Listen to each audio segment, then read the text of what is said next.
students, how are you? Are you fine? Okay.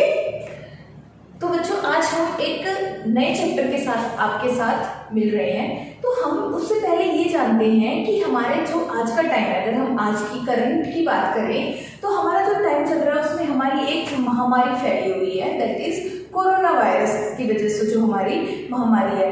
लेकिन अगर हम इसकी बात करें तो इसमें हमें क्या करना है, हमें बार बार इससे अपने बहुत सारे प्रिकॉशंस लेने होते हैं, ठीक है। जैसे हम कहते हैं prevention is better than cure, तो इससे हमें प्रिवेंट रहने के लिए या कि अपने हैंड्स को हमें हर 20 मिनट्स में क्या करना है, वॉश करना है। तो अगर बाहर कहीं जाते हैं, कहीं पर भी ट्रेवल करते हैं तो हमें क्या यूज करना है, मास्क का यूज करना है, ठीक है। तो हमने देखा कि ये जो डिजीज फैल रहे हैं इससे पहले भी, अगर अब तो हम ये प्रिवेंशन ले रहे हैं, लेकिन इससे पहले भी जब हम हमारी लाइफ थी नॉर्मल चल रही थी, टीचर्स या आपके पेरेंट्स हैं आपको ज्यादातर बोलते हैं कि हमेशा हैंड वॉश करके ही खाना खाना चाहिए, अपने आसपास क्या रखनी है, हमें सफाई रखनी है। तो ये सब चीजें हमें क्यों बोली जाती है, क्योंकि हमारे आसपास बहुत सारे जर्म्स हैं, हमें पता है। हमें अगर हम अपने हैंड्स को देखें तो हमें वो साफ दिखाई देंगे, लेकिन अगर हम उनको क्या करें, अगर उनको रियलिटी या किसी मैग्नीफाइंग ग्लास से देखते हैं तो उसमें बहुत सारे क्या होते हैं, जर्म्स दिखते हैं। और वो जर्म्स कैसे होते हैं, डिजीज कॉजिंग होते हैं। तो इसी रिलेशन में अगर हम देखें तो ये सारे जर्म्स जो है वो है क्या, वही आज हम पढ़ेंगे माइक्रो ऑर्गेनिजम्स, ठीक है। क्योंकि हमें क्या कहा, अभी हमने क्या डिस्कस किया कि जो जर्म्स है वो हमें दिखाई देते हैं, नहीं देते ना, तो इसलिए उनको क्या कहते हैं, माइक्रो ऑर्गेनिजम्स। और वो माइक्रो ऑर्गेनिजम्स होते क्या है वो अभी हम देखेंगे, ठीक है। तो उससे पहले अगर हम माइक्रो ऑर्गेनिजम्स के बारे में बात करें तो micro organisms are present all around us. तो हमने भी बात की ना कि हमारे सभी जगह क्या होते हैं, माइक्रो ऑर्गेनिजम्स हैं, but they are too small in size that they can not be seen with the naked eyes. अब इसका मतलब क्या है कि वो इतने स्मॉल होते हैं, इतने टाइनी होते हैं कि हम उनको विदाउट किसी ऑब्जेक्ट का यूज किए बिना उनको नहीं देख सकते। नेक्ड आईज मतलब विदाउट किसी मैग्नीफाइंग ग्लास के या फिर विदाउट माइक्रोस्कोप के हम उनको नहीं देख पाएंगे इजीली, ठीक है। अब जैसे हमारा ये एनवायरनमेंट है, क्या हमें यहाँ पर कोई माइक्रो ऑर्गेनिज्म दिख रहा है, नहीं दिख रहा है, लेकिन माइक्रो ऑर्गेनिज्म यहाँ पर भी है, ठीक है। वो कब दिखेंगे, जब हम उनको या तो किसी मैग्नीफाइंग ग्लास से देखेंगे या फिर हम उनको किसी माइक्रोस्कोप से देखेंगे, तभी हम उनको देख सकते हैं, ठीक है। तो दे आर प्रेजेंट एवरीवेयर। हम यहाँ देखो, यहाँ जो ये रूम की आपको एक पिक्चर दिखाई हुई है, तो इसमें क्या दिखा है कि जो ग्रीन एंड रेड डॉट से बेटा ये आपको दिखाई हुई है, आपके माइक्रो ऑर्गेनिजम्स को क्या कर रहे हैं, सिग्निफाई कर रहे हैं। तो ये जो हम देखें तो हम डोर्स की बात करें, वॉल्स पे, विंडो पे, फ्लोर पे, तो ये रूफ पे, हर जगह। और जैसे अगर हम अपने हाथ भी देखें तो यहाँ पर ये क्या है, हम अगर उन हाथ को अपने लेंस से देख रहे हैं तो उसमें भी बहुत सारे क्या है, बहुत सारे जर्म्स हैं, है ना। तो इस तरह से हमारे जो माइक्रो ऑर्गेनिजम्स होते हैं या जो जर्म्स होते हैं ना, वो कहाँ होते हैं, हर जगह होते हैं एटमॉस्फेयर में, चाहे वो एयर हो, वाटर हो या सॉइल हो। व्हाट इज माइक्रो ऑर्गेनिज्म, तो माइक्रो ऑर्गेनिज्म है क्या, तो हमें पता है माइक्रो ऑर्गेनिजम्स जब हम पढ़ रहे हैं तो हमें 2 वर्ड साउंड कर रहे हैं, that is first one is the micro and second one is the organisms. अब माइक्रो तो आप लोगों को पता है क्या होता है ना, माइक्रो मीन्स छोटा, राइट, बिल्कुल स्मॉल, बहुत इंटेलिजेंट हो आप तो, ठीक है। तो ऑर्गेनिजम्स तो हमें पता है, हम तो 6th क्लास में भी पढ़े थे ऑर्गेनिजम्स के बारे में, एडेप्टेशन वाले चैप्टर में पढ़ा था ना। तो ऑर्गेनिजम्स क्या होते हैं, अ लिविंग थिंग, कोई भी ऐसी चीज जिसमें क्या होता है, लाइफ होती है, a living thing is organism. यानी कि माइक्रो ऑर्गेनिजम्स तो छोटी लिविंग थिंग, यानी कि कोई ऐसी छोटी सी चीज जिसमें लाइफ है उसको हम क्या कहेंगे, माइक्रो ऑर्गेनिज्म। Very good. तो micro organisms are very small organisms. तो माइक्रो भी तो हमने पढ़ा कि हाँ भाई स्मॉल है तो इसलिए उसको माइक्रो कहेंगे, नाम से ही पता चल रहा है हमें। तो they can be seen only with a microscope. अभी हम माइक्रो ऑर्गेनिजम्स में भी यूनिसेलुलर और मल्टीसेलुलर। अब ये होते क्या है, यूनि मतलब सिंगल, तो और सेलुलर मतलब सेल, यानी कि ऐसा ऑर्गेनिज्म जो सिंगल सेल होता है। ऐसा कौन सा ऑर्गेनिज्म पढ़ा था आपने 7th क्लास में, अच्छा अमीबा, अरे वाह, राइट, हमने अमीबा का डाइजेशन पढ़ा था ना सेकेंड चैप्टर में, बिल्कुल सही। तो हमारा वो यूनिसेलुलर ऑर्गेनिजम्स होता है। ऐसे ही मल्टी सेलुलर की बात करें हम, मल्टी सेलुलर में कौन आ जाएगा? हम, ठीक है, हम, क्योंकि हम क्या है, हम नंबर ऑफ सेल्स से बने हुए हैं, ठीक है। यानी कि यूनिसेलुलर जिस ऑर्गेनिजम्स की बॉडी सिंगल सेल से कंपोज्ड होती है, और मल्टी सेलुलर ऑर्गेनिजम्स यानी कि जिसकी body more than 2 number of cell से कंपोज्ड होती है, तो वो हमारे किसमें आ जाएंगे? मल्टी सेलुलर ऑर्गेनिजम्स में। Now they may exist alone और इन कॉलोनीज, यानी कि हमारे जो माइक्रो ऑर्गेनिज्म है, हम कह रहे हैं हमारे सराउंडिंग में बहुत सारे माइक्रो ऑर्गेनिजम्स हैं। इसका मतलब वो सिंगल सेल भी रह सकते हैं, अकेले भी घूमते हैं, और क्या है, कॉलोनीज में भी आते हैं, यानी कि झुंड में भी बना के रहते हैं। Some micro organisms are beneficial and some are harmful to us. कैसे? अब हमें पता है जो माइक्रो ऑर्गेनिजम्स होते हैं, यानी कि जो जर्म्स होते हैं, वो हमारे लिए कितने हार्मफुल होते हैं, क्योंकि वो डिजीज कोज करते हैं। अब ये तो हमें पता है, लेकिन अब आप कहोगे कि मैम वो हमारे बेनिफिशियल कैसे है, राइट? तो आज हम उसके बेनिफिशियल के बारे में पढ़ेंगे, लेकिन उससे पहले हम क्या पढ़ने वाले हैं? Types of micro organisms. कि हम माइक्रो ऑर्गेनिजम्स कर रहे हैं, माइक्रोब्स कर रहे हैं, स्मॉल लिविंग थिंग्स के बारे में बात कर रहे हैं, लेकिन उनको किन किन कैटेगरी में डिवाइड किया गया है? यहाँ पर हमने उनको डिवाइड किया है वायरसेस। लेकिन जो वायरसेस होते हैं ना, अभी हम उनको क्या करते हैं, थोड़ी देर के लिए एक साइड में रख देते हैं, क्योंकि वो क्या है, एक्सेप्शंस है। स्मॉल तो होते हैं, लेकिन वो इन चारों से कैसे अलग है वो भी हम डिस्कस करेंगे। प्रोटोजोआ होते हैं, next one is the bacteria, algae and fungi. तो फर्स्ट है, there are 4 main types of micro organism. First one is the bacteria. अभी हमने फर्स्ट स्लाइड में क्या पढ़ा था कि बैक्टीरिया जो होते हैं यूनिसेलुलर होते हैं, ठीक है। तो उसमें हमारे कौन से आ जाएंगे? लैक्टोबैसिलस। अब लैक्टोबैसिलस तो हमें कहीं सुना सुना सा लग रहा है ना, कहाँ सुना था?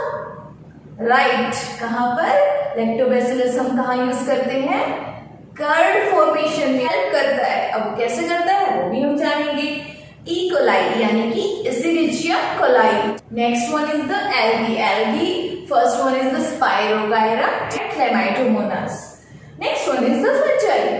फंजाई एग्जांपल है ब्रेड मोल्ड। जो हम पेनिसिलियम की बात करें, हमारी जो होती है मशरूम्स हैं, वो भी एक टाइप की फंजाई है। तो next one is the protozoa. Protozoa में हमारा अमीबा हम ऑलरेडी डिस्कस कर चुके हैं ना, तो अमीबा हमारा प्रोटोजोआ में आता है। Next one is the paramecium. ये सारे कौन से हैं? ये यूनिसेलुलर ऑर्गेनिज्म है बेटा, ठीक है। तो अब हम इनके कुछ फिगर देखेंगे। तो फर्स्ट हमने बैक्टीरिया के बारे में बात किया था। तो बैक्टीरिया हमारा यूनिसेलुलर ऑर्गेनिजम्स होता है, लेकिन जो बैक्टीरिया होते हैं ना बेटा, वो बहुत सारी शेप्स में आते हैं, लाइक स्पाइरल में, कोकस में, तो राउंड शेप हो गई, ओवल शेप्ड हो गई, रोड शेप्ड हो गई, ये बहुत सारी शेप्स होती हैं। तो इस तरह से हमारे जो स्पाइरल बैक्टीरिया है, ये उनका पिक्चर्स उनको दिखाई हुई है। इसी तरह से हमारे ये रोड लाइक स्ट्रक्चर आपको दिखाई दे रहा है ना, तो ये रोड लाइक स्ट्रक्चर हमारे रोड शेप्ड बैक्टीरिया हो गए। Next one is this is the alga. तो ये हमारे बैक्टीरिया के एग्जांपल हमने पढ़े थे अभी। These are the example of the algae, that is the Chlamydomonas and Spirogyra, ठीक है। Next one is the protozoa. Protozoa में हमने 2 एग्जांपल कौन से लिए थे? First one is the amoeba and second one is the paramecium. Here is the bread mould, ठीक है, जो आपकी ब्रेड पर जो फंगई लगती है, that is the bread mould, penicillium and also the aspergillus. Aspergillus is also one of the type of the fungi. तो next one is the viruses. Viruses होते हैं, हालांकि वो क्या होते हैं? माइक्रो इन साइज होते हैं, यानी कि छोटे तो वो होते हैं साइज में, लेकिन हम उनको क्या कर रहे हैं? अभी हमने 4 टाइप्स के माइक्रो ऑर्गेनिज्म पढ़े ना, तो हम माइक्रो ऑर्गेनिज्म स्मॉल तो है, डिजीज कॉज भी करते हैं, फिर भी हम इनको माइक्रो ऑर्गेनिजम्स की कैटेगरी में क्यों नहीं रखते? क्योंकि जो वायरसेस होते हैं सिंगल सेल तो है, लेकिन जब वो out of the body of the host cell होते हैं, तो वो क्या होते हैं? नॉन लिविंग होते हैं। यानी कि अगर वो क्या है, हमारे एटमॉस्फेयर में है, हमारे सराउंडिंग में है, जब तक वो हमारे सराउंडिंग में रहते हैं, वो क्या है? Non living. लिविंग नहीं है, वो नॉन लिविंग है, वो सिर्फ क्या है? प्रोटीन कवरिंग है। लेकिन जैसे ही उसको होस्ट सेल मिलती है, होस्ट सेल मतलब कोई भी ऑर्गेनिजम्स, उसको लाइव ऑर्गेनिजम्स मिलता है, लाइक एनिमल्स हो गए या हम हैं, तो वो जैसे ही हमारी बॉडी में एंटर करते हैं तो हमारी जो सेलुलर मशीनरी है ना, जो हमारी सेल्स हैं, उनको क्या करते हैं, उस सेलुलर मशीनरी को यूज करते हैं और अपने आप को क्या करते हैं, रिप्रोड्यूस करते हैं। और हमारे ही मतलब हमारे ही अंदर जाके हमारे ही सेल्स को यूज करके वो क्या हो जाते हैं, लिविंग बन जाते हैं और रिप्रोड्यूस करके अपने नंबर्स को इंक्रीज करते हैं और हमारे बॉडी के अंदर क्या करते हैं, डिजीज कोज करते हैं। इसीलिए हम उनको क्या करते हैं, अलग कैटेगरी में रखते हैं। First one is the disease caused by the viruses. अब डिफरेंट डिजीज, हमें पता है कि जो वायरसेस है, अभी तो मेन डिजीज कौन सा फैला हुआ है, कोरोना है ना, तो ऐसे ही बहुत सारे डिजीज और भी है जो हमारे वायरस कोज करते हैं। अगर हम उनको, जो माइल्ड डिजीज है ना, जो हल्के होते हैं, जो इजीली ठीक हो जाते हैं, अगर हम उनको देखें तो जो हमारी जो इन्फ्लुएंजा हो गया, हमारी कॉमन कोल्ड हो गई, जैसे आपको सर्दी में खांसी जुकाम हो जाता है ना, तो वो वायरस की वजह से होता है, ठीक है। तो अगर हम उससे क्या करें, सीरियस डिजीज की बात करें, तो आप लोगों को पता होगा बचपन में आपने पोलियो ड्रॉप्स पिया है ना, तो वो किस लिए होता था, ताकि आपको जो पोलियो वायरस है वो इन्फेक्ट ना कर पाए, ठीक है, to prevent from the polio disease. इसलिए हम आपको ओरल पोलियो प्लस अभियान सुना है ना, उसके थ्रू पोलियो ड्रॉप्स पिलाती है गवर्नमेंट, ठीक है। Next one is the chicken pox is also the disease caused by the viruses. Okay, तो ये हमारे वायरसेस के बारे में था। फ्रेंड और फो, अभी फ्रेंड हमारे जो हमारे दोस्त होते हैं, फो मतलब हमारे एनिमी, हमारे दुश्मन। तो अब फ्रेंड दुश्मन तो हमें समझ में आता है कि हाँ भाई माइक्रो ऑर्गेनिज्म हमें इतनी सारी बीमारियां दे रहे हैं। अगर हम फ्रेंड की बात करें तो फ्रेंड हमारे माइक्रो ऑर्गेनिजम्स कैसे हो सकता है, सोचा कभी आपने, कैसे हमारी हेल्प करता micro organism as a friend. तो अगर हम माइक्रो ऑर्गेनिजम्स की बात करें तो हम लोग, आप लोगों को क्या, जो बेकरी प्रोडक्ट्स होते हैं आप खाते होंगे ना, जैसे केक, पेस्ट्रीज, बिस्किट्स, ठीक है, ये सब क्या है, चीज, आपका पनीर वगैरह, ये सारी चीज बेकरी में बनती है। और आपको पता है बेकरी में जो ये सामान बनता है, इसको बनाने में किसकी हेल्प होती है, अरे वाह, अब तो बड़े जल्दी से समझ गए, राइट, माइक्रो ऑर्गेनिजम्स की। और अगर हम इंडस्ट्रियल यूज देखें ना, लाइक विनीगर बनाते हैं वाइन बनाने में, अल्कोहल बनाने में, बहुत सारे मेडिसिन बनाने में, उनमें भी हमारे माइक्रो ऑर्गेनिजम्स यूज होते हैं। जैसे अभी हम बात करें ना कि हमारे जो हार्मफुल डिजीज है, तो वो कौन करे, माइक्रो ऑर्गेनिजम्स कोज करते हैं, लेकिन उनको ठीक भी हम माइक्रो ऑर्गेनिजम्स से ही करते हैं। अब ये तो बड़ा अच्छा क्वेश्चन होगा कि माइक्रो ऑर्गेनिज्म डिजीज कोज करते हैं और ठीक भी वही करते हैं, कैसे, वो हम आगे पढ़ेंगे, ठीक है। लेकिन फर्स्ट हम पढ़ रहे हैं making of curd from milk. आप लोगों को कर्ड तो पता होगा ना, कैसे बनाते हैं, कैसे बनाते हैं हम कर्ड, हाँ बिल्कुल सही, कैसे, जब हम मिल्क लेते हैं उसको थोड़ा सा वार्म करते हैं, ठीक है, थोड़ा सा हल्का गर्म करते हैं और उसमें कुछ अमाउंट ऑफ लाइक 1 स्पून उसमें हम क्या करते हैं, कर्ड ऐड कर देते हैं और उसको मिक्स करके कुछ टाइम के लिए रख देते हैं। और जब हम सुबह उठते हैं तो हम क्या देखते हैं, कर्ड देखते हैं। लेकिन कभी आपने ये नोट किया है कि जब हमने उसको रात को रखा था तो आपका मिल्क किस फॉर्म में था, हमारी 3 फॉर्म्स होती है ना, सॉलिड, लिक्विड एंड गैस, तो हमारा किस फॉर्म में था मिल्क, लिक्विड में, ओके। लेकिन सुबह जब हमने उसको देखा तो किस फॉर्म में मिला, हमें सेमी सॉलिड, ओके। अब ये जो फॉर्म है वो कैसे चेंज हो गई, और हमारा मिल्क क्या खट्टा था, खट्टा होता क्या मिल्क, नहीं होता ना। लेकिन सुबह जब हमने कर्ड को टेस्ट किया तो कैसी थी, शारीन टेस्ट, खट्टी थी। अब वो कैसे खट्टी हो गई, अमेजिंग क्वेश्चन ना। चलो देखते हैं कैसे मिल्क से कर्ड कैसे बनती है।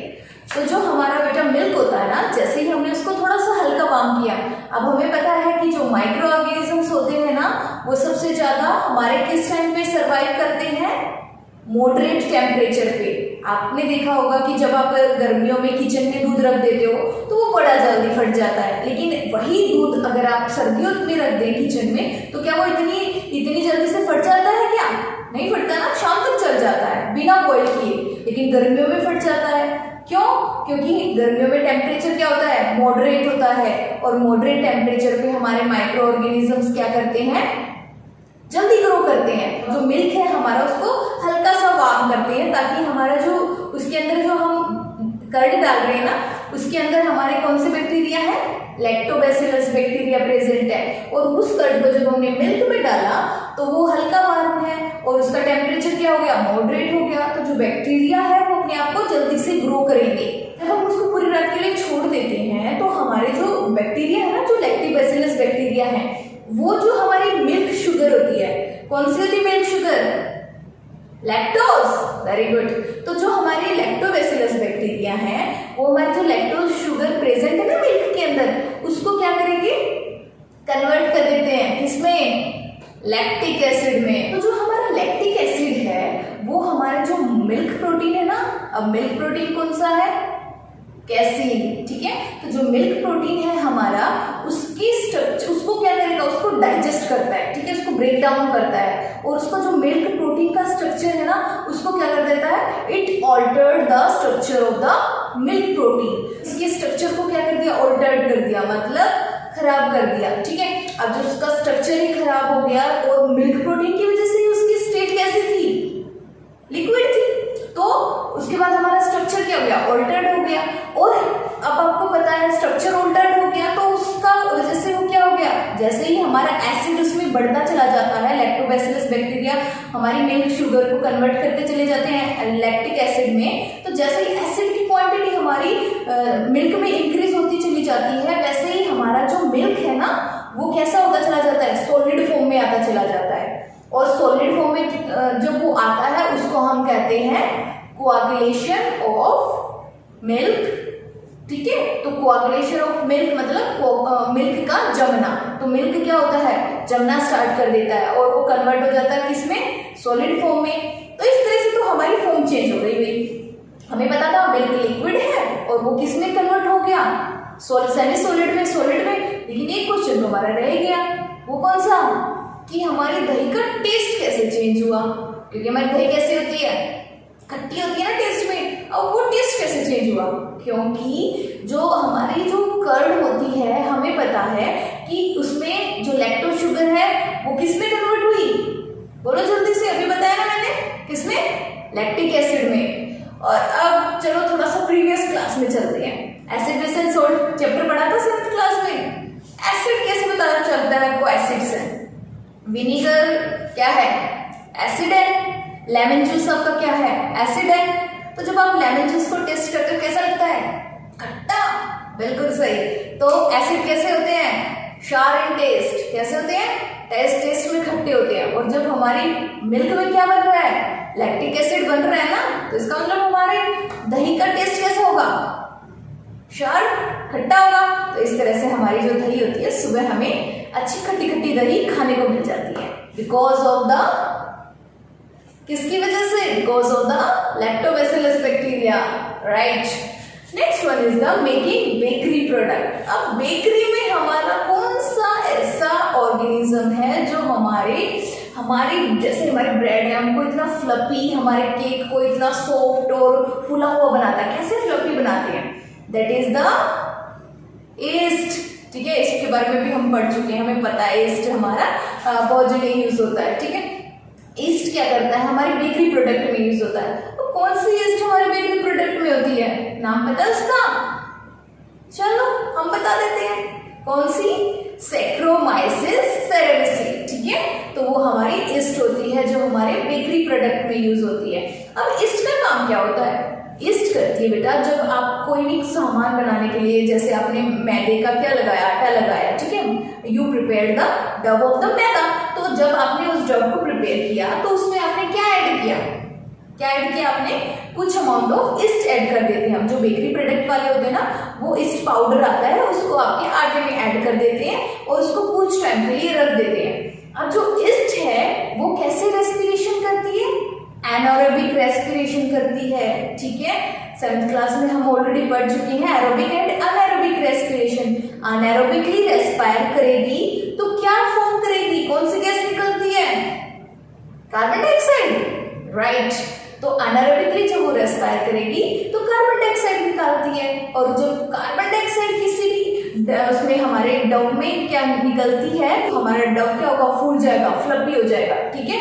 तो इस तरह से हमारी जो ईस्ट होती है, जो हमारा डव होता है ना, वो किसका, उसमें कौन सी क्या चीज होती है, कार्बोहाइड्रेट, उसको क्या करती है, कार्बोहाइड्रेट को डाइजेस्ट करके उसको एनारोबिकली रेस्पिरेशन से कन्वर्ट कर देती है इनटू द कार्बन डाइऑक्साइड। ठीक है, तो उसकी वजह से हमारा जो बेकरी प्रोडक्ट होते हैं वो हमें कैसे लगते हैं, टेस्टी ना, राइट, टेस्टी और फ्लफी बन जाते हैं।